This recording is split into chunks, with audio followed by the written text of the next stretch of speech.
Good evening, Little Masters, and welcome to episode 228 of the Prancing Pony podcast, where the big lights hurt our eyes, they do. Well, yeah, I mean, why do you think we record our show from these booths? I know, Where it's all seriously. dark and hot. But folks, go ahead and pull up a bench in the common room. I'm Sean Marchese, the Lord of the Mark, and I'm here with the Men of the West, who doesn't have a problem with elven rope, Alan Sisto. That's right, elves twisted it, and that's fine with me.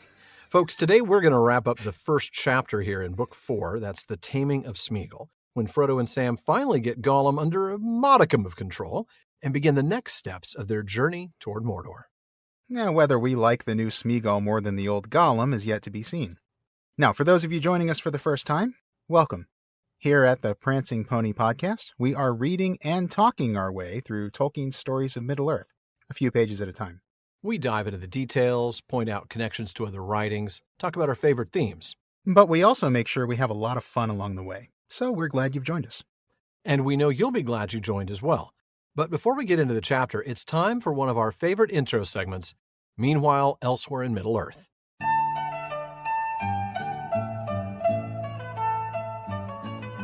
Well, today is February 29th. No, that's today in the story, of course, not actually February 29th. There's not even a February 29th this year. And it's quite an eventful day in the story. This morning, Merry and Pippin met Treebeard. After climbing a hill in the forest with nothing but, quote, one old stump of a tree with only 2 bent branches left, we read, They saw that they had only come some 3 or 4 miles into the forest. The heads of the trees marched down the slopes towards the plain. There, near the fringe of the forest, tall spires of curling black smoke went up, wavering and floating towards them. The wind's changing, said Merry. It's turned east again. It feels cool up here. Yes, said Pippin. I'm afraid this is only a passing gleam, and it will all go grey again. What a pity. This shaggy old forest looked so different in the sunlight. I almost felt I liked the place. Almost felt you liked the forest. That's good. That's uncommonly kind of you, said a strange voice. Turn round and let me have a look at your faces. I almost feel that I dislike you both, but do not let us be hasty. Man, that is one of my favorite lines. I almost feel that I dislike you both. It's a great line. He says it so politely. Oh, man. Such a skeptic at heart. I love that. Treebeard's kind of my kind of guy right there. But I have to say, at least he's not the type to crush first and ask questions later. I mean, that's a help. Instead, it's really the beginning of a friendship that, I mean, let's face it, it changes the course of history in Middle-earth. And we should kind of talk about that a little bit, huh? Yeah, it does. I mean, if not for that friendship, obviously things would have gone very differently at Isengard, wouldn't they? Not to mention at Helm's Deep. That's the whole point. I mean, Saruman would have had significantly more forces, would have been able to overcome Rohan, and in turn, that would have given Sauron the victory at the Battle of the Pelennor Fields. Yeah, good point. Amazing thing that comes about only because Merry and Pippin were able to get away and escape into the forest and then ran across Treebeard. Yep. A hobbit flapped its wings in Fangorn Forest, and miles away, days later, the Pelennor Fields was won. Why am I seeing Jeff Goldblum now explaining chaos theory? Yeah. I mean, yeah, that's kind of where I'm going with it. Pretty much. But speaking of events that changed the course of history, how about the destruction of the orcs by the riders of Rohan? I mean, oh, yeah. That happened this same day, granted much earlier in the morning, pre-dawn, really. And this is what we read about that. Merry and Pippin heard, clear in the cold air, the neighing of war horses and the sudden singing of many men. The sun's limb was lifted, an arc of fire above the margin of the world.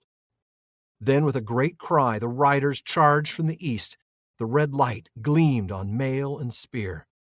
The orcs yelled and shot all the arrows that remained to them. The hobbits saw several horsemen fall, but their line held on up the hill and over it, and wheeled round and charged again. Most of the raiders that were left alive then broke and fled this way and that, pursued one by one to the death. But one band, holding together in a black wedge, drove forward resolutely in the direction of the forest. Straight up the slope they charged towards the watchers. Now they were drawing near, and it seemed certain that they would escape. They had already hewn down 3 riders that barred their way. We have watched too long, said Merry. There's a Gluck. I don't want to meet him again. The hobbits turned and fled deep into the shadows of the wood. So it was that they did not see the last stand, when Ugluk was overtaken and brought to bay at the very edge of Fangorn. There he was slain at last by Éomer, the third marshal of the Mark, who dismounted and fought him sword to sword. And over the wide fields the keen-eyed riders hunted down the few orcs that had escaped and still had strength to fly. Then, when they had lain their fallen comrades in a mound and had sung their praises, the riders made a great fire and scattered the ashes of their enemies. So ended the raid, and no news of it came ever back, either to Mordor or to Isengard. But the smoke of the burning rose high to heaven and was seen by many watchful eyes. And like you and I talked about 3 weeks ago in the first episode in this chapter, 2 of those watchful eyes belonged, we think, to one of the Nazgul who was on his way back to Barad-dûr after, as Tom Shippey put it, a fruitless wait for Grishnak the Orc, dead and burnt that same day. That's right. Yeah. Yep. Great stuff. Very cool. Very cool. It's a really, really big day in Middle-earth history. And we've actually got one more thing to discuss here. Oh, that's right, we do. Because this is also the night when Faramir saw the funeral boat of Boromir. Oh, that's right. Yeah, and Alan, I know you're going to want this passage when we get there, so I'm going to read it now. Fair. And I don't have my Faramir voice picked out yet, so we'll just see where this goes. All right. Then I saw, or it seemed that I saw, a boat floating on the water, glimmering gray, a small boat of a strange fashion with a high prow, and there was none to row or steer it. An awe fell on me, for a pale light was round it. But I rose and went to the bank, and began to walk out into the stream, for I was drawn towards it. Then the boat turned towards me, and stayed its pace, and floated slowly by within my hand's reach. Yet I durst not handle it. It waded deep as if it were heavily burdened, and it seemed to me, as it passed under my gaze, that it was almost filled with clear water, from which came the light, and lapped in the water a warrior lay asleep. A broken sword was on his knee. I saw many wounds on him. It was Boromir, my brother, dead. I knew his gear, his sword, his beloved face. One thing only I missed, his horn. One thing only I knew not, a fair belt, as it were of linked golden leaves about his waist. Boromir, I cried, where is thy horn? Whither goest thou, O Boromir? But he was gone. The boat turned into the stream and passed glimmering on into the night. Dreamlike it was, and yet no dream, for there was no waking. And I do not doubt that he is dead, and has passed down the river to the sea. What a passage. Oh, such a great passage, and I know that's the last time I'm going to get a chance to read any of that, so thank you for that. That is fair, yes it is. Now, of course, Faramir only opened up about all that after Frodo was able to confirm with some pretty significant details that Boromir had actually been part of his company. That's right. We'll be getting to that moment pretty soon. Not quite soon enough, but I guess we'll be getting there soon. Not soon enough for me, at least, but yeah, not too far off. Now, with as short as tomorrow is in this chapter, we're not going to get a chance to do a Meanwhile Elsewhere in Middle-earth segment for February 30th. So I'm just going to remind you that tomorrow, as Frodo and Sam begin their journey across the Dead Marshes, with Gollum as their guide, Entmoot begins in Durndingle, while Éomer comes across Aragorn, Legolas, and Gimli on the plains of Rohan. Now, be sure to check out our episodes on those moments from last season if you haven't already. But for now, let's get back to our determined hobbits and their treacherous guide. Sean, I'm going to have you take the first reading, paragraph and a half or so into the chapter for the night. All right, and we are jumping right into the Gollum dialogue tonight. Of course we are. We guessed. Yes, we guessed, he whispered. And we didn't want them to go, did we? No, precious, not the nice hobbits. Ashes and dust, and thirst there is, and pits, and orcs, thousands of orcses. Nice hobbits mustn't go to those places. So you have been there, Frodo insisted. And you're being drawn back there, aren't you? Yes. No! Shrieked Gollum. Once, by accident it was, wasn't it, precious? Yes, by accident. But we won't go back. No! Then suddenly his voice and language changed, and he sobbed in his throat, and spoke, but not to them. Leave me alone, Gollum. You hurt me. Oh, my poor hands, Gollum. I don't want to come back. I can't find it. I am tired. We can't find it, Gollum. Gollum, no, nowhere. They're always awake. Dwarves, men, and elves. Terrible elves with bright eyes. I can't find it. Ah! He got up and clenched his long hand into a bony, fleshless knot, shaking it towards the east. We won't! He cried. Not for you! Then he collapsed again. Gollum! Gollum! He whimpered with his face to the ground. Don't look at us! Go away! Go to sleep! He will not go away or go to sleep at your command, Sméagol, said Frodo. But if you really wish to be free of him again, then you must help me. Wow. You must. There's no other way to be free. He's always going to have this power over you. And what a terrible power it is when you see this vivid recollection. We'll get to that. So yeah, let's go back to the first little bit before the part you read. Gollum is not surprised that Frodo wants to go to Mordor, but he is really surprised at, or at least disturbed, I suppose is a better way of putting it, by the openness of mentioning it by name, isn't he? Yeah, this idea of kind of covering his ears with his hands, like he just doesn't, don't la, say la, that la, name I'm not aloud. listening. I'm not listening. Yeah. Right. And though he isn't really surprised that Frodo wants to go there, he says he doesn't want them to go there. Right. He really kind of tries to talk them out of it in his way, describing quite vividly the ashes, the dust, the thirst, the pits, thousands of orcs. It's just not a place for hobbits. No, it's not the kind of neighborhood that a couple of genteel hobbits from the Shire should go wandering. Yeah. Nope, not one bit. No. And then Frodo asks for confirmation of what he already knows, right? You've been there before and you're being drawn back. Let's take a look at that. It was in the Shadow of the Past where he learned about this. Gandalf is talking about Aragorn's capture of Gollum.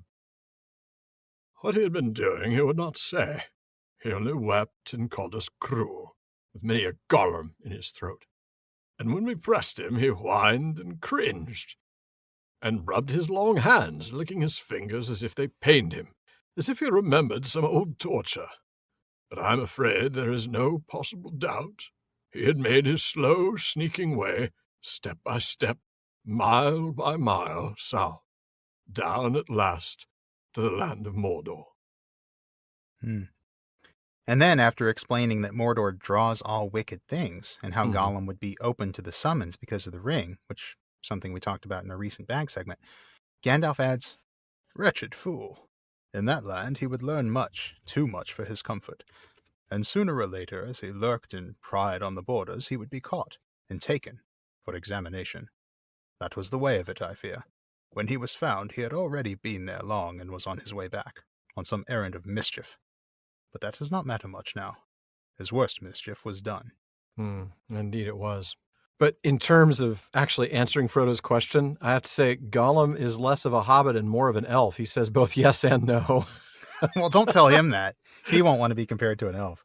To a nasty elf? Yeah. Yeah. No, it's an interesting moment of honesty for him. He's like, "Oh, yeah, I've been there." Like, wait, no, I totally haven't been there. Right. No. Oh, okay, fine. Once. It was an accident. I meant to go to the 7-Eleven and somehow I ended up at Mordor. Right.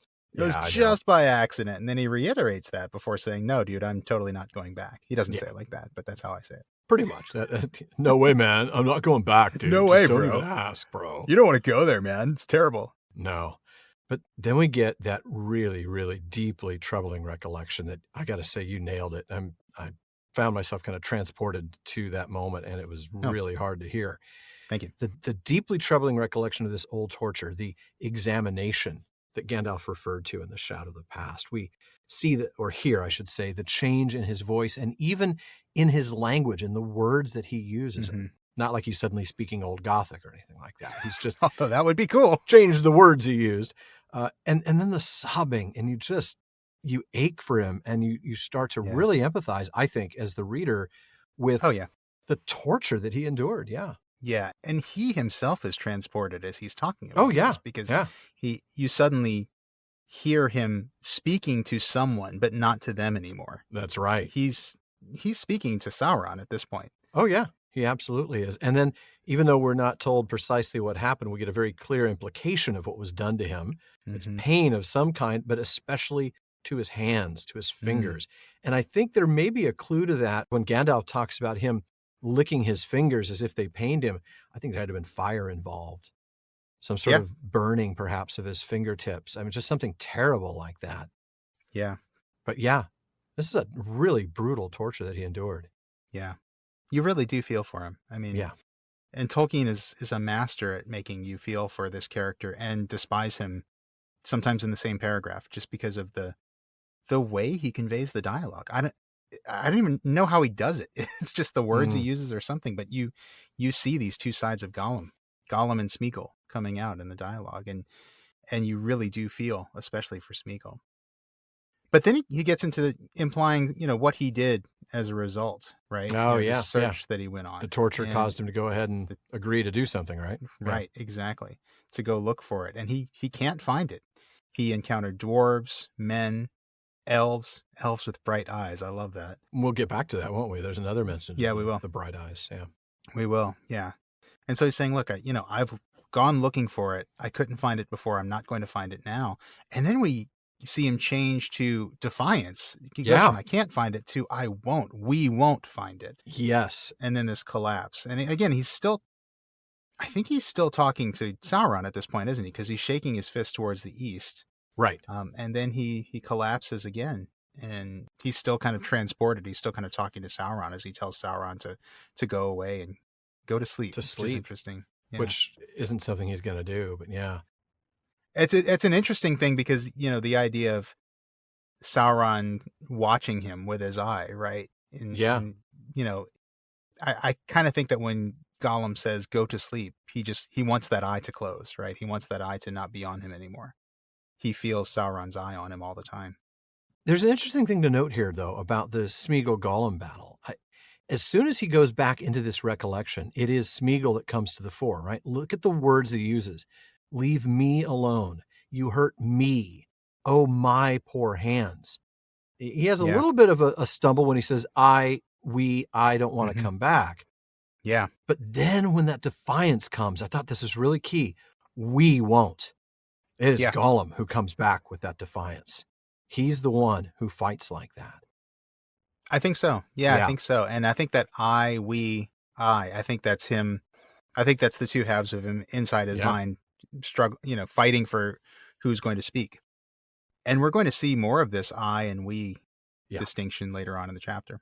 And it's a really good way of knowing when it is Sméagol versus Gollum. Yeah, that's a good point. Yeah, I said a moment ago, it's hard to, something about the words Tolkien uses. I think that is a big one. It's really subtle, but I think you're right. I think when he's Sméagol, he's more aware of himself as an individual, which we'll talk about in a bit. Yeah. But then Frodo, he doesn't refer to Sauron by name. There's just this sort of unspoken, thing that it's clear that they're both talking about the same person or the same entity. And he points out that he is not going to do what you're asking him to do, Gollum. He's not going to go away. He's not going to sleep. No. If you want to be free of him, you have to help me. Right. Which means, though we didn't read this part, getting us towards him. But Frodo, in what seems to be a real act of mercy here, says, you don't have to go past the gates, though. You don't actually have to go back into that land. Yeah, that's true. Yeah. That's true. And then Gollum responds to this. Again, we didn't read this part, but, we see in the text where he cackles. He basically says, to follow the orcs, don't ask me. I'm not going to do this for you. And then he says something really interesting. Sméagol went away long ago. Yeah. Poor Sméagol. He went away. He's lost. They took his precious and he's lost now. Okay, I just read it. But that is heartbreaking. That is. Yeah, he's lost because the precious is lost. There's really no distinction between himself and the ring. He can't even really think of himself as an individual. You're right. Yeah, his identity is tied to the ring. And that's really heartbreaking. We'll get to that. There's a passage that Verlin Flieger wrote that we're going to talk about at a later point that I know. Really, really clarifies this in a way that drives it home really well. We'll get to that later. But you're right. He does see himself so totally and completely wrapped up in the ring itself that the precious is lost, so he's lost. And it's sad. And yet Frodo offers this glimmer of hope. He suggests that Sméagol could be found. Gollum doesn't think so, though, does he? No, he doesn't. No. He doesn't. And I wouldn't expect him to. No, of course not. You would expect Frodo to have some optimism here to think that Mhm. Sméagol could be found, because I think even now Frodo is seeing that Sméagol is what he could become if he Yeah, doesn't you're complete right. this quest. You're And he absolutely has right. to think that there is some hope for Gollum. Otherwise, Mm. there's not hope for him. That's true. There's no hope for him. Then where's Frodo's hope? You're right. Right. But Frodo, of course, gets stern, right? It's time now. So get up. And Yeah. Gollum complies, but he backs away a little bit. Yeah. Yeah. And Frodo asks him about finding a path. Can you do it easier by day or by night? hmm Gollum doesn't really like either. Yeah, pretty much. No. The big lights. He doesn't like the sun or the moon. Yeah. Probably not a fan of the stars either, for that matter. Probably not, no. But I like he calls them the big lights, like he's in a football stadium. Yeah. Friday Night Lights. Yeah. That's right. But he says he will go tonight after the moon sets. And Mhm. Frodo says, okay, then sit down and don't move. And we'll let you pick up there. Sounds like an idea. The hobbits seated themselves beside him, one on either side, with their backs to the stony wall, resting their legs. There was no need for any arrangement by word. They knew that they must not sleep for a moment. Slowly the moon went by. Shadows fell down from the hills, and all grew dark before them. The stars grew thick and bright in the sky above. No one stirred. Gollum sat with his legs drawn up, knees under chin, flat hands and feet splayed on the ground, his eyes closed. But he seemed tense, as if thinking or listening. Frodo looked across at Sam. Their eyes met, and they understood.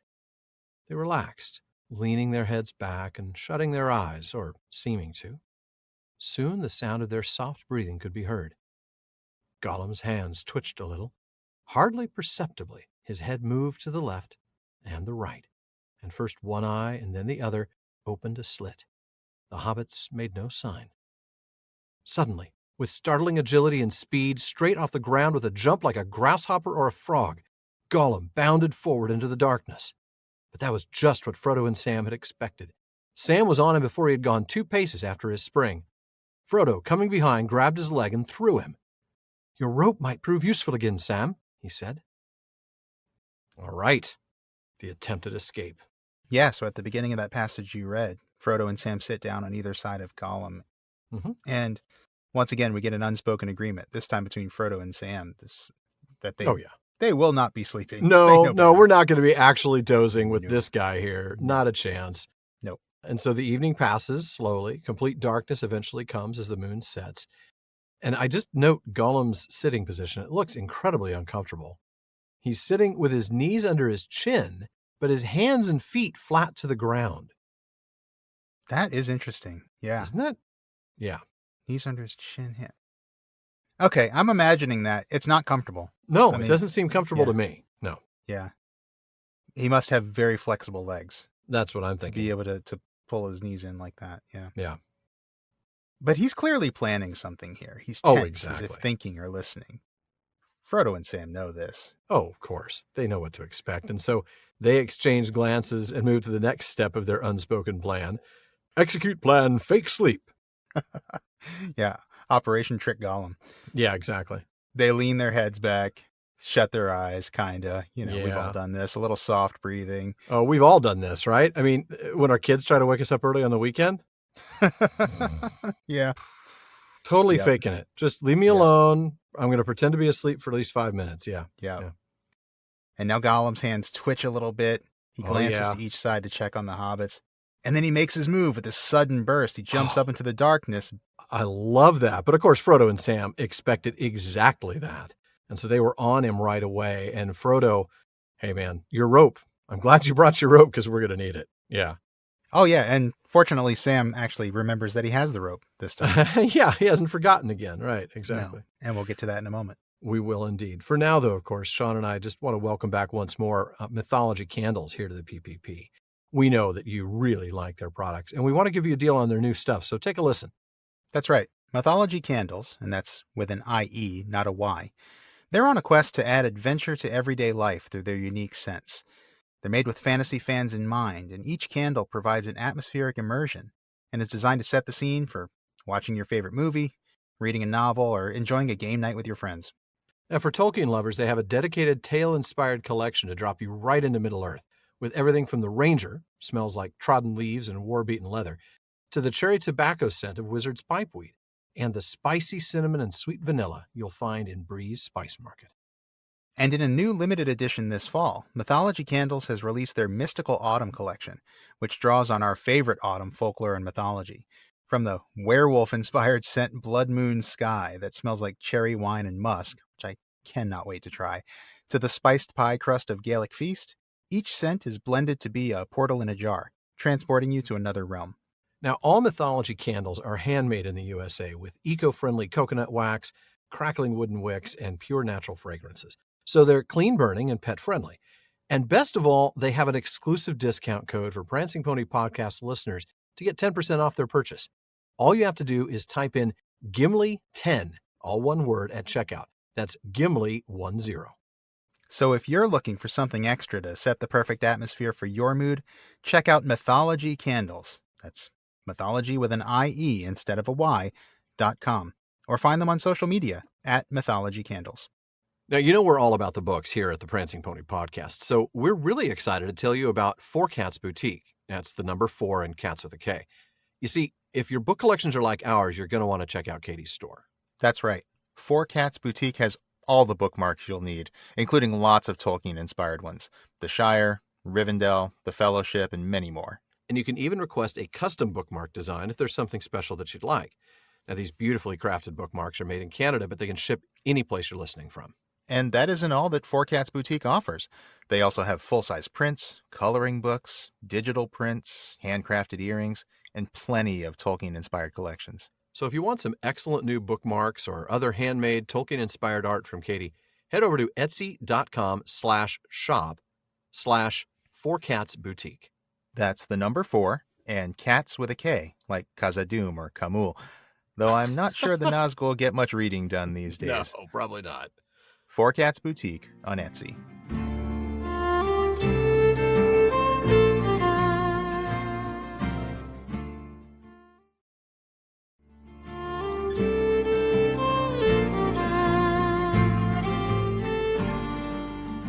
Now, folks, before we get back to the discussion, we want to make sure you know that when you finish listening to this episode, the talk continues all night long at the Prancing Pony Podcast.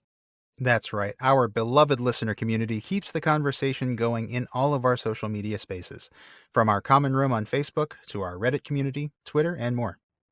On Facebook, just look for the Prancing Pony Podcast and be sure to follow the page and join the group for some great discussions. And you can find us on Reddit at r/PrancingPonyPod. And we're also at Prancing Pony Pod on Twitter and Instagram. All right. Well, now let's go ahead and get back to the book. So Gollum has made his one attempt to escape. And boy, Sam is none too happy. And neither is Frodo. So No. they've decided it's time to secure him, shall we say. Let's go ahead and have you read that. Okay, and I'm going to pick up with Frodo as the he in this passage. He stood over Gollum while Sam tied the knot. The result surprised them both. Gollum began to scream, a thin, tearing sound, very horrible to hear. He writhed and tried to get his mouth to his ankle and bite the rope. He kept on screaming.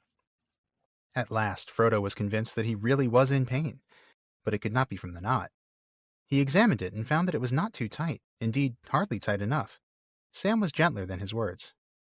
"What's the matter with you?" he said. "If you will try to run away, you must be tied, but we don't wish to hurt you." It hurts us! It hurts us! hissed Gollum. It freezes! It bites! Elves twisted it! Curse them! Nasty, cruel hobbits! That's why we tries to escape. Of course it is, precious. We guessed they were cruel hobbits. They visits elves, fierce elves with bright eyes. Take it off us! It hurts us! "No, I will not take it off you," said Frodo. "Not unless—" He paused a moment in thought.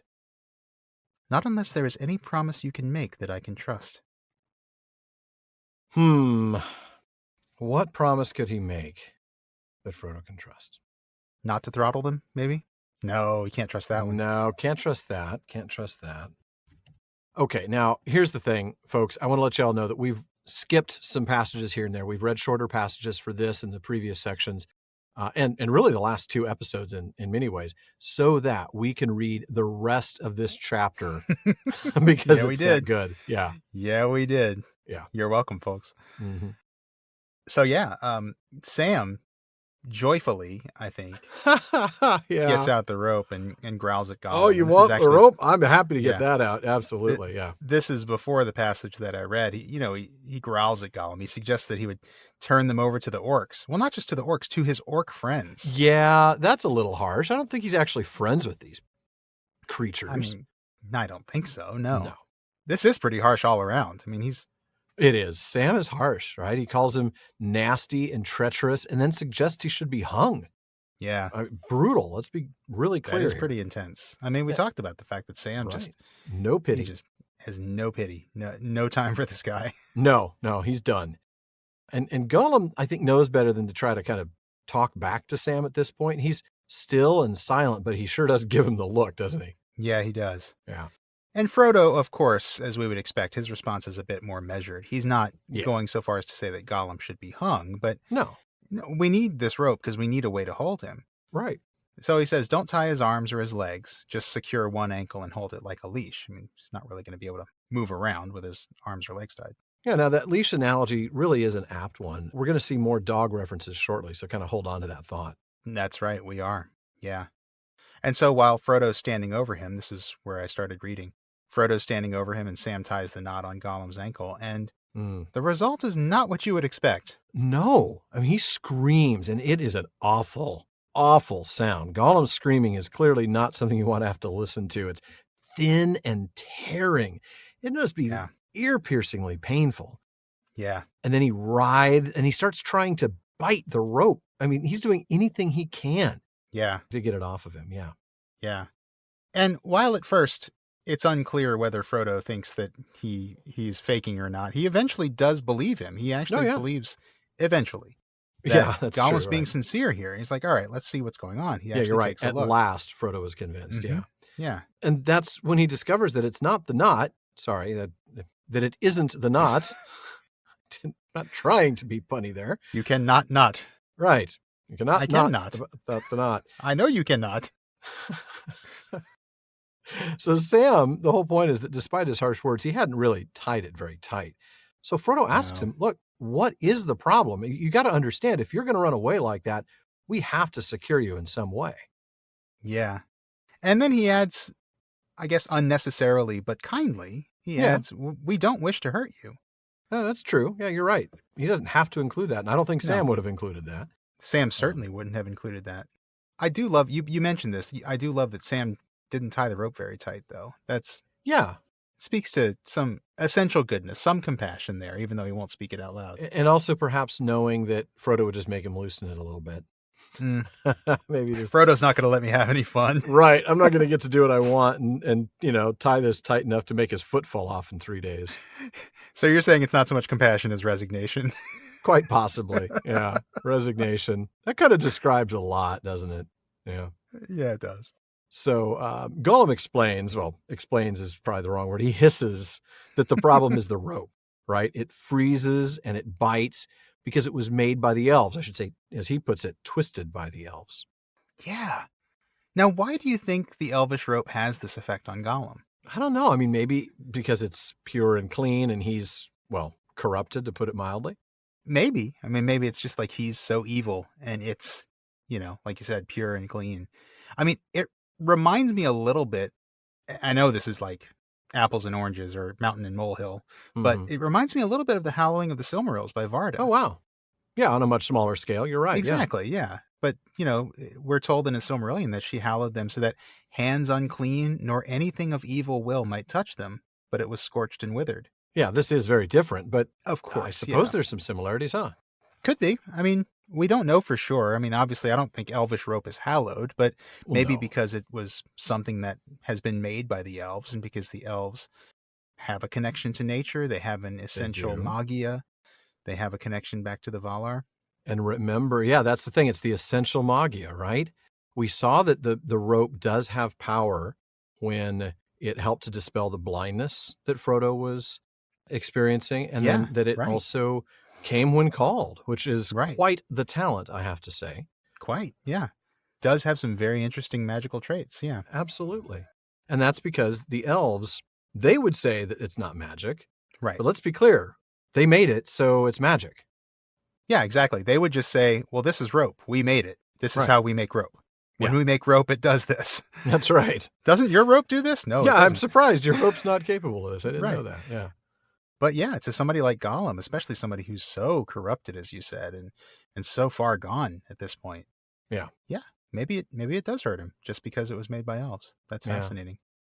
Well, whatever it is, he recognizes the elvish origin of the rope and he curses the elves.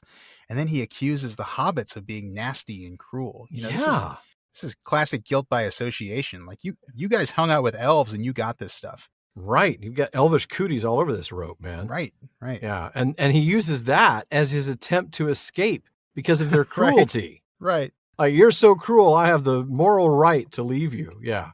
Right. And this is when he mentions the bright eyes again, right? They visits elves, fierce elves with bright eyes, like he did when he was recalling his search. So I think there's something there as well. And then, of course, he insists that they take it off. You know, you've got to take this off. So yeah, he asks them to take it off, insists they take it off, but Frodo declines. Right. He politely declined to acquiesce to your request. Unless Gollum can make a promise that I can trust. Yeah. So, what would that be? I think we're going to find out. And I just realized I'm doing Gollum for the first time. Yeah, finally. Folks need to know that this is our second episode from this chapter with Gollum dialogue, and so far I have had all the Gollum passages. It was not intentional. I just wanted to give Sean the first reading because I feel like he does such a good job. And so I gave him the first one, but our alternating readings meant I didn't get one. So until this episode. And I did appreciate getting the first one. I figured the second you would. one, and the third one, and the fourth one. But by the fifth or sixth, you were done. Yeah. All right. We will swear to do what he wants. Yes, said Gollum, still twisting and grappling at his ankle. It hurts us. Swear, said Frodo. Sméagol, said Gollum suddenly and clearly, opening his eyes wide and staring at Frodo with a strange light. Sméagol will swear on the precious. Frodo drew himself up, and again Sam was startled by his words and his stern voice. On the precious? How dare you, he said. Think. One ring to rule them all, and in the darkness bind them. Would you commit your promise to that, Sméagol? It will hold you. But it is more treacherous than you are. It may twist your words. Beware. Gollum cowered. On the precious! On the precious! He repeated. And what would you swear? Asked Frodo. To be very, very good, said Gollum. Then, crawling to Frodo's feet, he groveled before him, whispering hoarsely. A shudder ran over him, as if the words shook his very bones with fear. Sméagol will swear never, never to let him have it. Never. Sméagol will save it, but he must swear on the precious. So, yeah, at the beginning of that awesome reading, thank you, Alan, Gollum offers to swear to do what Frodo wants. Yeah. He's still complaining about the pain, you know. Right. Grappling at his ankle. I love that. I love that word, grappling. That is a great word. I missed that because it's in my text. It's actually hyphenated and covered over 2 lines. And so I just always read it as grabbing. But wow, grappling, what a word that is. That is. But Frodo asks him to be more specific. Yeah. Swear? Like swear what? Or on what? Yeah, that implication of, on what, right? Mm-hmm. So Gollum, referring to himself as Sméagol and not as we, gets this really clear idea. And I love this moment because he stares at Frodo with a strange light. And then, he's got his idea. Sméagol will swear on the precious. It's like the light bulb literally goes off in his head. Yeah. I mean, it doesn't literally, but you know what I mean? Like the light in his Ding! eyes. You can kind of see the little thought bubble, right? Yeah.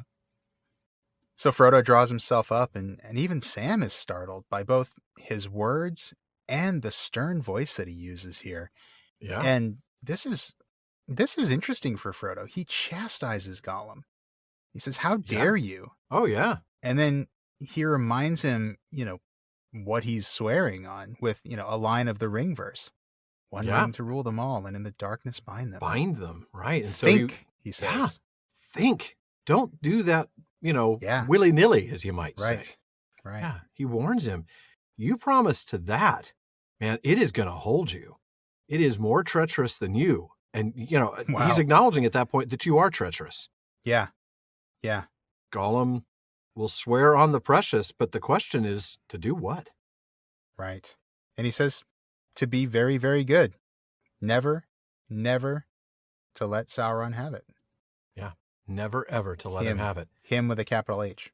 Right. And then the condition, of course, he must swear on the precious. And I love the way it's said. Sméagol will save it, but he must swear on the precious. Mm-hmm. It's almost as though Gollum is saying, Sméagol will swear on the precious because I won't. This isn't we must swear on the precious, and it isn't I. This is the first time we see him referring to himself in the third person. That's really interesting. I think you're absolutely right about that. Gollum knows he can't swear anything because he's not trustworthy in any way, shape, or form, but he somehow suspects that maybe Frodo will believe Sméagol. Sméagol will save it, but he must swear on the precious. I'd never caught that before, Alan. I think I only caught it right now as we were going through. I'm like, wait a minute. He's not saying I or we. He says he. What is up with that? That's cool. That's a really cool catch. Yeah. But Frodo's clued in on something else. Oh, he is. And that is where you're going to pick up. All right. No, not on it, said Frodo, looking down at him with stern pity. All you wish is to see it and touch it if you can, though you know it would drive you mad. Not on it. Swear by it if you will, for you know where it is. Yes, you know, Sméagol. It is before you. For a moment it appeared to Sam that his master had grown and Gollum had shrunk. A tall, stern shadow, a mighty lord who hid his brightness in gray cloud, and at his feet a little whining dog. Yet the two were in some way akin and not alien. They could reach one another's minds. Gollum raised himself and began pawing at Frodo, fawning at his knees. Down! Down, said Frodo. Now speak your promise. We promises. Yes, I promise, said Gollum. I will serve the master of the precious. Good master, good Sméagol. Gollum, Gollum. Suddenly, he began to weep and bite at his ankle again. Take the rope off, Sam, said Frodo. Yeah. So going back to the beginning of that passage, Frodo responds with a stern no, but also with some pity. We'll be seeing a lot of that, as I keep saying. Yeah. I mean, he feels a kinship with Gollum. Yeah. However slight at this point, and even Sam sees it, which we'll get to in a moment. But already he understands the power that the ring must be holding over him. Absolutely. I think at this point, Frodo is having a hard time remembering anything but Bilbo wanting to see the ring when they were together in Rivendell. Probably, yeah. Remember this passage. To his distress and amazement, he found he was no longer looking at Bilbo. A shadow seemed to have fallen between them, and through it, he found himself eyeing a little wrinkled creature with a hungry face and bony, groping hands. Yeah, I think you're right. He has seen this before. He knows what this will do to him. And that is how he knows that he could go down this path. Yeah, absolutely he does. And he knows that really all Gollum wants is to see it and touch it. Yeah. But also that would drive him mad. So he says that you can swear by it. You cannot swear on it. You can swear in its vicinity. In the same room. You can swear in its general direction. But this begs the question. Yeah. What's the difference between swearing on something and swearing by something? That's a great question. Yeah. Well, so do you have anything for us on that? Because I'm going to try to answer it. We'll see if we can talk this through. So the two examples that I thought of from the real world are you can swear on an object, like a Bible or another holy book, like if you're taking an oath of office or in a courtroom. Right. You swear on an object. Okay. But you swear by a deity, like in an expression like, by God, I'll do whatever I'm going to do, That's fair. And even in Middle-earth, we see that a deity is something that one can swear by. In Chapter 9 of the Silmarillion, the Oath of Feanor is described that way, right? They swore an oath which none shall break and none should take, by the name even of Ilúvatar. That's right. Now, the Oxford English Dictionary defines swear by as to appeal to or use a formula of appeal to a divine being or sacred object, or something affectedly or trivially substituted therefore, in swearing. To say by as a form of oath. That's to swear by. All right. But swear on is defined by the OED as to take an oath symbolically touching or placing the hand on a sacred object. Aha. Now, okay. It's formerly also to swear by a deity or so Okay, on. so they were the same, but they kind of evolved, and swearing on literally means to touch the object. Right. Yeah. Right. Oh, man, no wonder Frodo says no. Yeah. Yeah. Yeah. Absolutely. Yeah. And Frodo is paying really close attention to that distinction. I mean, Yeah, more he is. more attention than we would if he hadn't done so. Mhm. He's taken this really literally. He doesn't want Gollum swearing on the ring, Oh, no, not a placing chance, his no. hand on the precious, and I can't blame him for that. Not a chance. He will let Gollum swear by it, appealing to it as something that isn't present, or, because we know it's present, just not able to be touched right now. Right. And I have to wonder whether this is somehow intentional symbolism on Tolkien's part. Maybe he's trying to indicate to us the fact that the ring is more than just a sacred object to Gollum now. Yeah. It's not just something he would swear on. This is actually the thing that he would swear by because he's enthralled to it. He worships it. And he would swear by it like one might swear by a deity. Absolutely. Yeah. So that's a very interesting distinction that It is. I had never, I mean, I'd read it so many times, but never really stopped to think about what exactly does that mean. Yeah, I think putting it in context and seeing it in this particular setting really does help to distinguish between the two. Yeah, yeah. So, yeah, Frodo tells Gollum, okay, so you can swear by the precious, but not on it. And of course, he then says, by the way, yeah, you know I've got it. It's right here. Right. It's before you. Yeah, You know where it is. that's right. What have I got in my pocket?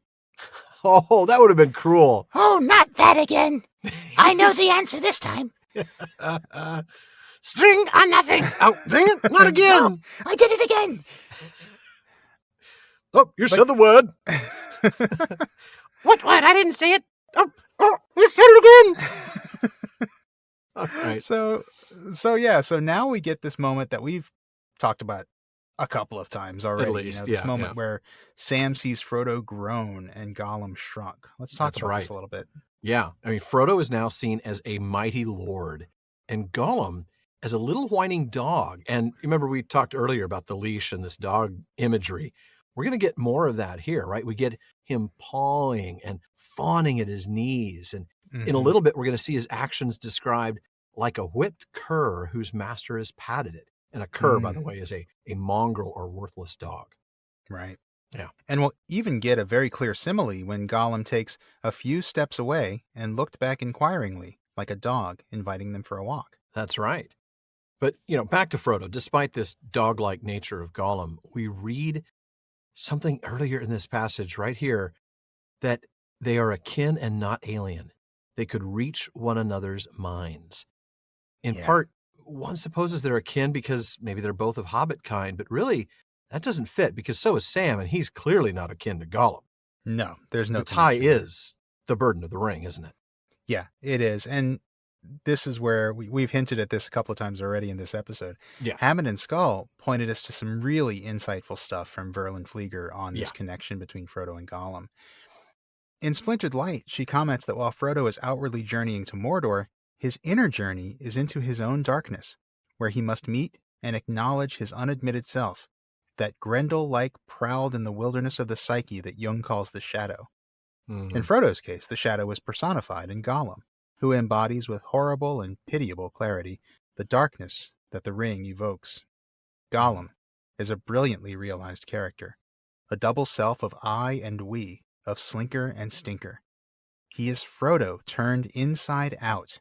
Wow. He is the emblem of Frodo's growing division from himself, a division that we do not see in its entirety until the final moment at the cracks of doom. All right. He is Frodo turned inside out is powerful. Yeah, it is. Okay, disturbing, but I think we'll see quite true. Really, really eye-opening stuff. She goes on to say that both have left the light to go into the dark.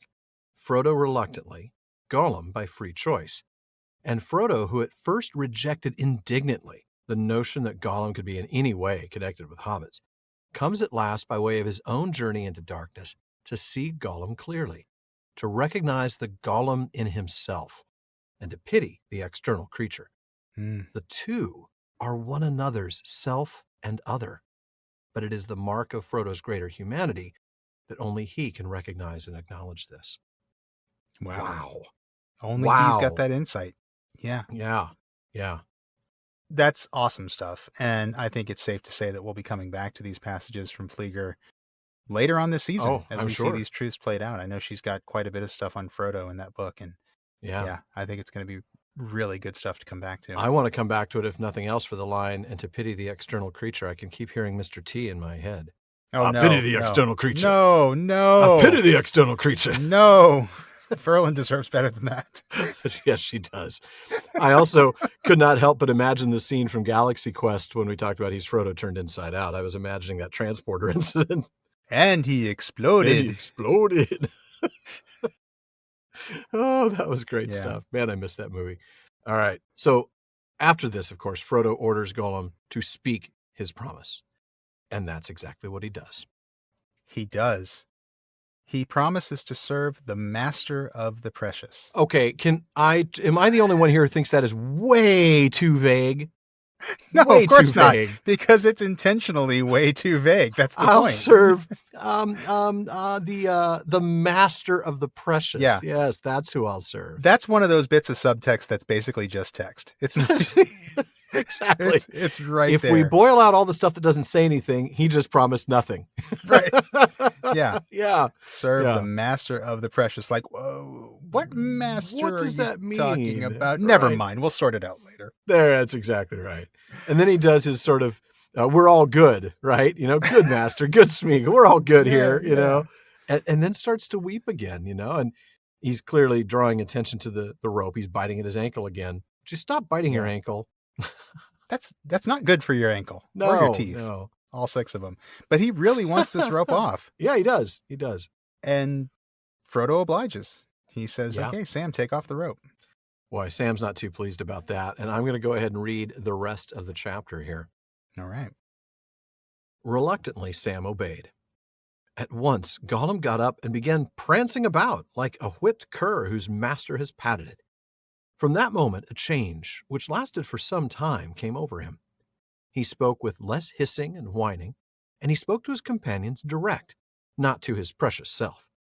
He would cringe and flinch if they stepped near him or made any sudden movement, and he avoided the touch of their elven cloaks. But he was friendly, and indeed pitifully anxious to please. He would cackle with laughter and caper if any jest was made, or even if Frodo spoke kindly to him, and weep if Frodo rebuked him. Sam said little to him of any sort. He suspected him more deeply than ever, and, if possible, liked the new Gollum, the Sméagol, less than the old. Well, Gollum, or whatever it is we're to call you, he said, now for it. The moon's gone and the night's going. We'd better start. Yes, Agreed Gollum, skipping about. off we go. There's only one way across between the north end and the south end. I found it, I did. Orcs don't use it. Orcs don't know it. Orcs don't cross the marshes. They go around for miles and miles. Very lucky you came this way. Very lucky you found Sméagol, yes? Follow Sméagol. He took a few steps away and looked back inquiringly, like a dog inviting them for a walk. Wait a bit, Gollum, cried Sam. Not too far ahead now. I'm going to be at your tail and I've got the rope handy. No, said Gollum. Sméagol promised. In the deep of night, under hard, clear stars, they set off. Gollum led them back northward for a while along the way they had come. Then he slanted to the right, away from the steep edge of the Emyn Muil, down the broken, stony slopes toward the vast fens below. They faded swiftly and softly into the darkness. Over all the leagues of waste before the gates of Mordor, there was a black silence. All right. Oh, that's good. Isn't it? Yeah. That sounds pleasant. Doesn't that? It just sounds like such a lovely place to go. Yeah. Yeah. All right. So going back to the beginning of your passage, Frodo had asked Sam to take the rope off, and Sam does as he's told, but he's not exactly happy about it. Reluctantly, he obeys. Yeah. He's Sam, I mean, he'll do what Frodo tells him, but he doesn't have to be happy about it, so he's not going to be. No, but he's going to do it. Mhm. And we see Gollum's behavior change Oh, immediately. yeah, snap. I mean, just right away. He starts prancing about like the dog we talked about earlier. And now he's speaking with less hissing and whining. And more importantly than that, he's speaking directly to Frodo and Sam and not to his precious. Yeah, we're starting to see that emergence of his self again. Yeah, absolutely. And he's, again, there's a personality change here. He's Yeah, there friendly. is. He's even eager to please. And yeah, we see this cackling laughter and this capering from him. Cackling laughter. This is something that's a change that we see for a while, right? He capers if any jest is made, cackles with laughter. He's almost too happy. Yeah, he's a little obsequious, I suspect. Probably so. It's kind of like when you laugh way too hard at your boss's jokes. Because it's your boss. Yeah, you're right. Yeah. And he's laughing and weeping in response to Frodo. And I love the capering bit, though. I love capering around, just a little happy bouncy bounce. I love it. Yeah. It is. It's a bit. It's way, way animated. It is. Yeah. It's very, very animated. You're right. Yeah. And then he's laughing and weeping in response to Frodo, almost as if he's trying to, I don't know, establish a kinship with him, right? He's trying to exactly. get on Frodo's good side. Yeah. And these changes last some time, like we observed. But Sam really isn't buying this, right? He's suspicious. He likes Sméagol maybe even less than Gollum, which is saying something. Yeah. Maybe because he can tell that he's a big phony. Yeah, I think so. Yeah, he doesn't trust him. And maybe it's just Sam's, kind of prejudice. He just can't accept that Gollum could have, or Sméagol could have any good in him. Yeah, he is pretty cynical about Sméagol, no doubt. He is all throughout. Mm-hmm. And man, I know it's like it's way away before we get to that moment when Sam has that mistake that he makes that just kind of ruins Gollum forever. But the one that changes Gollum forever, right? Man, that's heartbreaking. Oh man, I keep thinking about it, and I'm excited to get there. But no rush. We've got all season, or we will much of the season, not all season. So anyway, Sam says, "Yeah, we better start," but not without getting a slight in on Gollum and his name and identity. Whatever we're supposed to call Gollum, if whatever it is we're supposed to call you. Yeah, I mean, at least he doesn't refer to him as an it anymore. But that's Sam true. clearly does suspect him, right? Yeah, and it's another. Even though he doesn't say it is another kind of dehumanizing thing, isn't it? It's, it is. Whatever it is we're supposed to call you. Right. You're just a Gollum to me. I'm not going to call you by your hobbit name. No. And so, as Sam says we better start, Gollum agrees. Right. Still That's right. happily skipping about. And he says, okay, off we go. We're going to take the only way from north to south through the marshes. That's right. That wonderful line, orcs don't use it. Orcs don't know it. They go around. Yeah, they do. It's lucky you found me. But let's be honest. I think we all know this isn't luck. Let's go back just to earlier in this chapter, in the first episode. Frodo says, "It's my doom, I think, to go to that shadow yonder, so that a way will be found. But will good or evil show it to me?" Aha. Mm-hmm. Yeah. And look, we're still unsure, at least in the story itself, of whether it is good or evil that's showing Frodo a way. But Frodo is being shown a way, and this is evidence that it is indeed his doom or his fate that he find a way. It absolutely is. He recognizes it, and we recognize it because he recognizes it. That's right. And yet, I can't help but go back to the thing we always go back to every time we talk about fate, which is fate and free will. Ah, yes. Absolutely. Frodo does not throw up his hands and say, well, it's fated that I'm going to find my way to Mordor. Something will show me the way. I'm just going to sit back and chill. And just going to sit back and chill. Let whatever happens, happens. Oh, Gollum's here? All right, let's see if he shows us the way. Nope, he just strangled Sam to death. Okay, cool. Let's see what happens next. He doesn't do that. He recognizes the part that he has to play to make the right decisions. His free will has to carry him there. Yep. Fate sets up the opportunities for him, but he has to have the free will to act on it. And that's exactly what he does. Yeah, and the strength of character to do it. Right. Strength of character. I like that. And every step of the way, we see him constantly re-upping that, constantly making that commitment every step of Right the up way. until the very, very end. But yeah. Right up until the very end, which doesn't go quite so well for him. But though I can't wait till we get there, only because Tolkien has so many things to say about that in the letters that sort of give us an understanding that nobody could have done. Nobody would have been able to succeed at what Frodo was tasked with doing. Right. And I'm looking forward to getting there. But you're right. He really, every step of the way, shows that he is combining his free will with what he believes to be fate. And it goes back to that conversation with Elrond at the Council of Elrond. Yeah. It goes all the way back to that. And again, I still love this bit about will good or evil show it to me, because like you said, we are still unsure which one Gollum is. Is this Gollum evil or is this Sméagol good? How different are they? Right. I mean, Sméagol still killed Deagle. Let's remember that. But yeah. Well, that's true. That's true. And we talked about, whether there was a seed of evil in Sméagol to begin with. Right. But certainly less evil than Gollum. At least he's redeemable.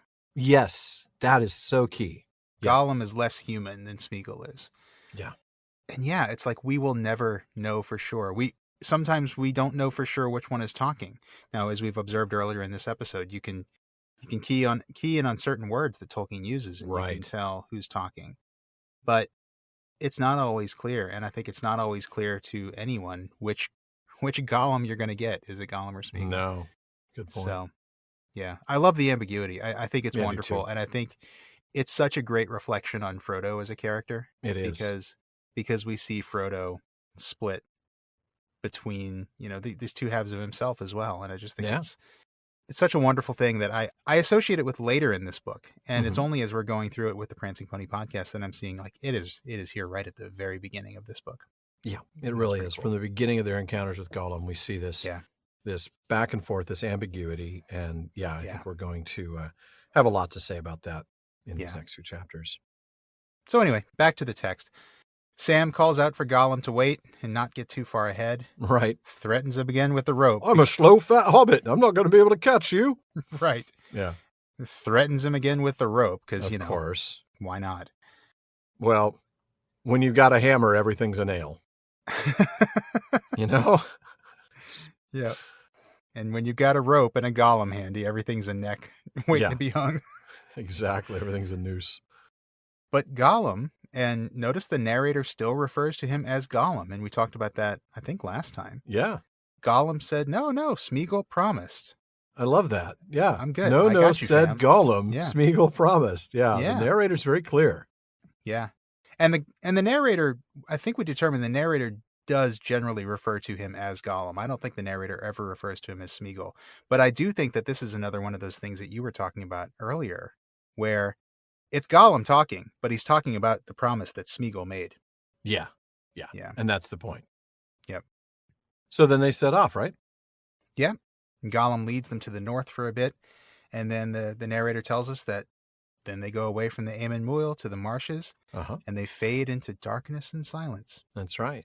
Now, this whole timeline was laid out by Tolkien in Scheme, where he says, February 29th, Frodo and Sam descend from Amon Muil at dusk, meet Gollum about 10 p.m. That night, they journey southeast in Gully with Gollum. Gully with Gollum. It sounds like Gully with Gollum. Then, February 30th, journey in Gully until daybreak. Sleep all day in Gully and go on at dusk. So, there's your detail. It does seem like it should be a song. Someone's in the Gully with Gollum. No, it doesn't, actually. But Journey's playing in the Gully until daybreak. And after Journey, it's Foreigner and then Kansas, Yeah. All right. Right. Over all the leagues of waste before the gates of Mordor, there was a black silence. But that's only because Bartleman hasn't gotten there yet. That guy just does not stop talking, does he?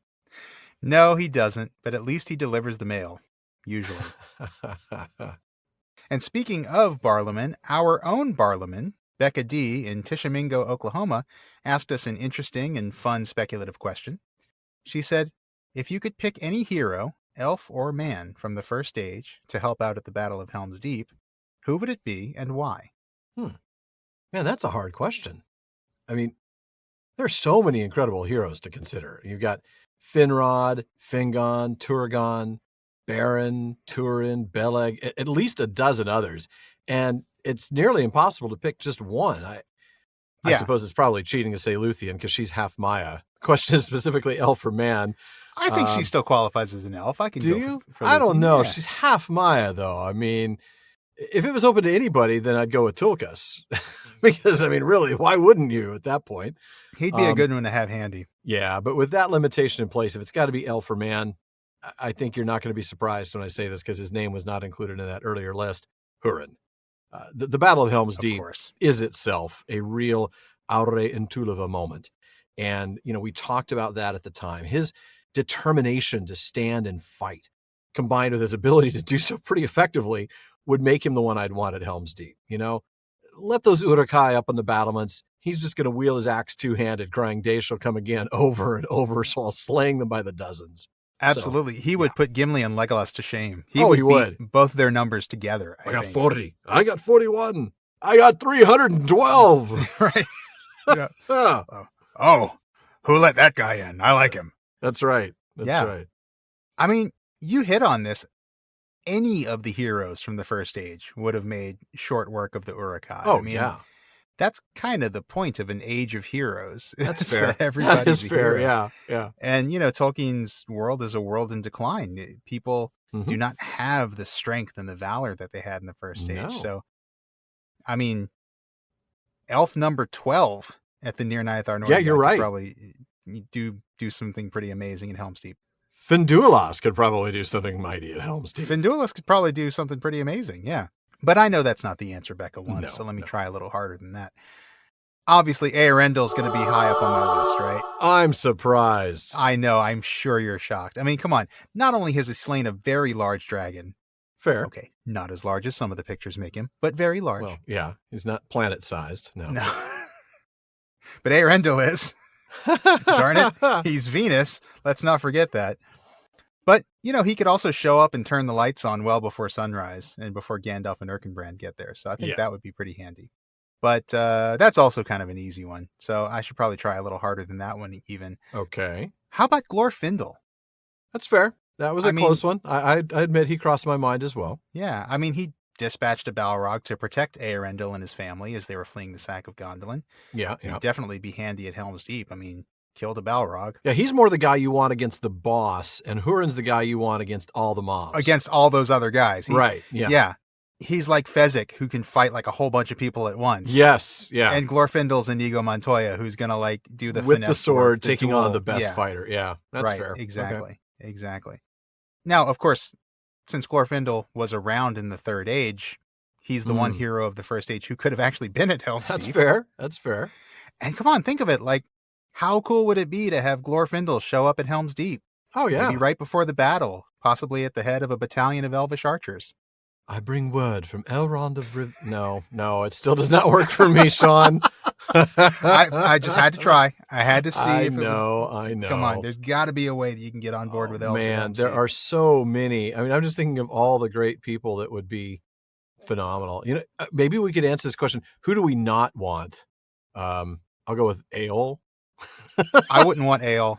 Honestly, I'd take Feanor before I'd take Eöl. I'd take Feanor before a lot of people. Oh, I would. I almost picked Feanor just because I think everybody would have been shocked. I came really close to it because he was pretty mighty, but he was. Hurin's still great the guy to have there. Yeah, Hurin's still the guy. Fingolfin, man. I know he was on my Fingolfin. Fingon. I mean, yeah, Finrod, and taking on all those werewolves. There's everybody. Yeah. Beleg taking all the orcs out so we could get Turin out of the camp. There's so many cool things that these guys could do. I mean, honestly, if we could just get a TARDIS, go back to the First Age. Yeah, you're not bring kidding. A whole bunch of those guys down to Helm's Deep. The Uruk-hai stand no chance. 10,000? We only need 4 of these guys. That'd be wonderful. What about Eonwe? We haven't even mentioned Eonwe. Oh, no, I hadn't even thought about that. The mightiest of arms in all of Arda. Yep. Yeah. But I think we have to admit it can't be an Ainu of any kind. Otherwise, I am still going with Tulkas. Oh, I know. I agree with that. But I'm just thinking, how fun would it be? Oh, I know. How fun would it be? Can you imagine Eonwe shows up along with a whole bunch of Vanyar ready to just crush the Uruk-hai, sort of like at the end of the First Age?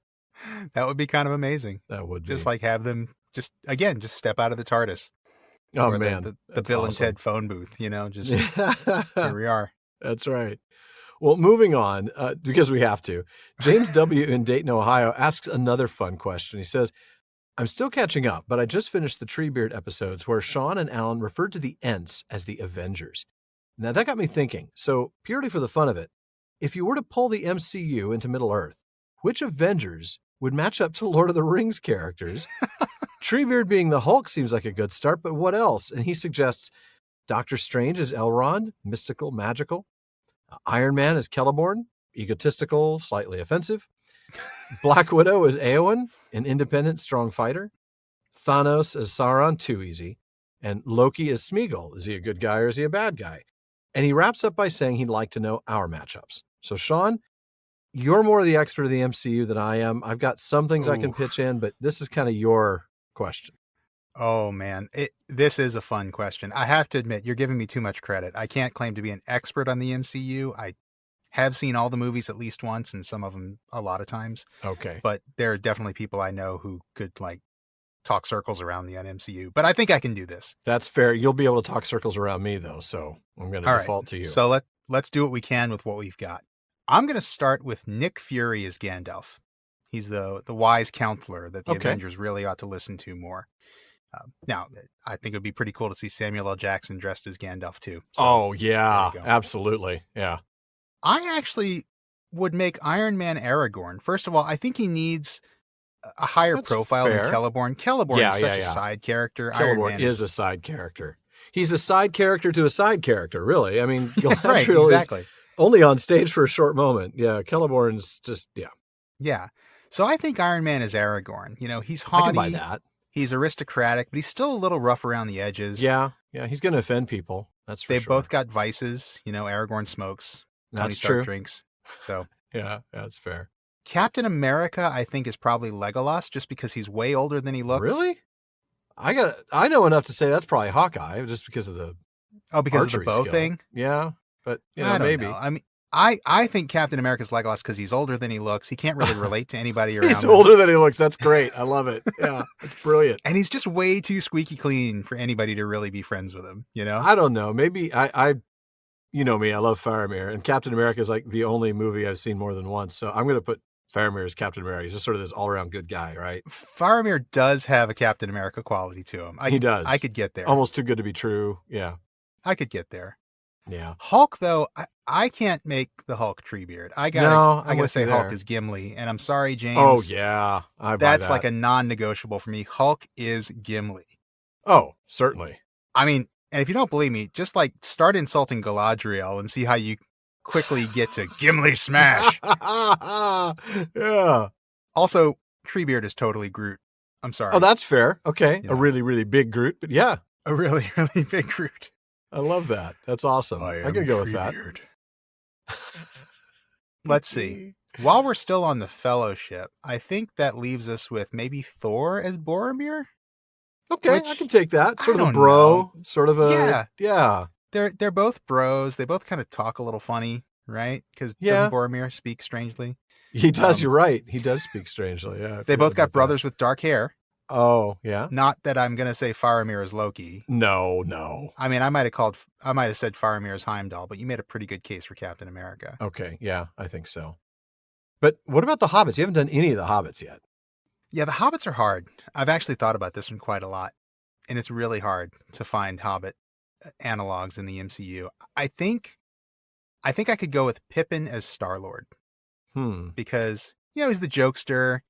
He's kind of prone to screwing up. You don't want to have to rely on him, but deep down, he's actually a hero. He's all right. Mary, I don't know. Maybe Mary's Spider-Man. Oh, I hadn't even thought about that. I can see that maybe. I know that's a tough one because Peter Parker's so young and he's like, gee whiz, Mr. Stark. It's like that's not really Mary. Gee whiz, Mr. Stark. You're right. Yeah, it's like every other line. Oh man. But, they're both smart guys, and I don't know. I could maybe see Mary as Spider-Man. Fair. Sam is totally Falcon. Okay. He's the great sidekick. Yeah, I buy that. He's resourceful. He's trustworthy. He's tougher than he looks. And he turns out to be a bigger hero than you think he's going to be. A much bigger hero. You're right. I'll leave that there because I know that there are new things out there on Disney Plus that maybe not everybody's watched. But no, That's fair. Sam is my Falcon. Fair. And I think actually Bucky Barnes, Winter Soldier, I think he's Gollum. He's got the multiple personality thing going. Yeah. Okay. I can buy that. And with that, I might actually want Frodo to be Captain America. Oh. Just because of the dynamic between Captain America and Falcon and Bucky and Frodo and Sam and Gollum. Okay. And I'm probably going like way deeper than you want me to at this point. But sure. I mean, you're going to be going into movies I haven't seen or TV shows I haven't seen. Yeah. Well, and especially, I mean, if you've seen Endgame, I don't know if you've seen Endgame, but I actually have not yet. Okay. Well, Cap's arc in Endgame definitely reminds me a little bit of Frodo. I won't say any more than that. Thanks, because I don't know. Yeah. Yeah, I don't know. Can I change my earlier answer and make Cap Frodo? No, because if you keep going, we're going to be here all night. I mean, of course, because, I haven't seen all of the MCU movies. I've seen maybe half of them once, and I've seen, like I said, Captain America is the only one I may have seen twice. You've obviously thought way too long about this, but what about James's other answers? He suggests Elrond as Doctor Strange. I can say that seems like it works, right? Mystical powers, arcane sanctuary, all of that. Yeah, I could see that. Are you good with Black Widow as Éowyn, though? I mean, I'm not the Black Widow fan that I am an Éowyn fan. I mean, Black Widow's a good fighter, so I guess I could see that. Actually, Black Widow is one of the movies I haven't seen yet, so there's a lot about Black Widow I don't know. So I might change that answer after I finally watch it on Disney Plus. Yeah. That would work out cool because I want Hawkeye to be Éomer. Oh, and I know you were saying like Hawkeye for Legolas because of the bow thing, but I like Hawkeye as Éomer and Black Widow as Éowyn because, like they're both cool, but like neither one of them really has any business being there. They don't have any superpowers or magia or anything. That's true. They have skills, not powers. Right. Yeah. That's a very interesting way to put it. Yeah. I think he's right when he says Thanos is obviously Sauron. That's too easy. Who would that make Saruman? Is he maybe Loki? Or maybe he's that warlord guy that Thranduil played in Guardians of the Galaxy. Ronan, the Accuser? Oh, yeah, Ronan. Yeah. Maybe, I guess. I mean, I'm just trying to think like who are some of the other big bad villains, and so many of them are forgettable. Yeah, he's pretty memorable. Yeah, I could do Ronan as Saruman. I don't want to do Loki as Saruman because I still think he might pull out a big hero moment in his show. Oh, I see. So, we got to wait to see the rest of the Loki story. Yeah, exactly. But it's close. We really are going to be here all night, though, if we keep this up. So we probably ought to stop. Wait, no. Sorry, there's one more. Fine. Captain Marvel's Galadriel. I mean, come on. The power that she's got. Yeah, that's fair. That's a lot of power. Yeah. All right. Oh, and man, what about Black Panther? No, we got to cut this off, man. We got to be done. We got it done. At some point, we got to be done. All right. Fine. Folks. That does wrap it up for another episode. No, it wraps it up, Sean. Shush. Okay. It wraps it up for another episode of the Prancing Pony Podcast. But please be sure to join us again next week when we'll be joined by a very special guest, John Howe. That's Oscar winner John Howe to you, Sisto. Fair. And he will be joining us to talk about his new book, John Howe's Ultimate Fantasy Art Academy. Yeah. As well as his decades-long work in Tolkien art. Now, we want to take a moment to thank the team that helps make this show better, our research assistants, and our barlowman, Becca Davis, producer Jordan Rennells, social media manager Casey Hilsey, event and Patreon community coordinator Katie McKenna, and website guru Phil Dean. Now, speaking of the website, please make sure to give us a visit at theprancingponypodcast.com. We've got show notes, hilarious outtakes, Prancing Pony ponderings, and our online storefront where you can get all sorts of PPP merch. And definitely check out our library page. You know we love the books here at the Prancing Pony Podcast, and we've provided links for you to get nearly every book we mention on the show. Now, we do get a few pennies from the purchases you make there, so thank you for that. Indeed. And now we want to thank some more really important people, our patrons at the Kierdance contribution tier. I'm going to start with DeMay in Alaska, James in Virginia, Tamsin in Minnesota, Chad in Texas, Lance in New Jersey, Paul in Colorado, Jerry in Texas, Bruce in California, Mario in Utah, Seth in Texas, B in California, Joseph in Texas, and Kathy from North Carolina. And then we have Lori from Washington, Carlos in California, Brian from the UK, Ned from Connecticut, Jerry from Washington, Ryan from Alaska, Joe in Washington, Erwin from the Netherlands, Hal from Washington, D.C., June in Ireland, Lucas in Germany, and Ryan in Illinois. Thank you all so very much for your support. And folks out there, please be sure you don't miss any episodes of the Prancing Pony Podcast. Subscribe to the show through Apple Podcasts, Spotify, or whatever your favorite podcast app is. Indeed. And one last thing, as always, don't forget to send your thoughts, comments, and, I don't know, most of all, your cackling laughter and capering to bartleman@theprancingponypodcast.com. And if you want a chance to have your actual voice heard, you can send us audio of you asking us your question by visiting podinbox.com/prancingponypod and record your question for us. Just please be sure to still send the question to Bartleman for us, all right? Yeah. Now, Bartleman's a lot more reliable lately, but we do get a lot of mail. So we'll get to you as soon as we can, and your comment or question may be featured on a future episode. As always, though, this has been far too short a time to spend among such excellent and admirable listeners. But until next time, farewell, friends.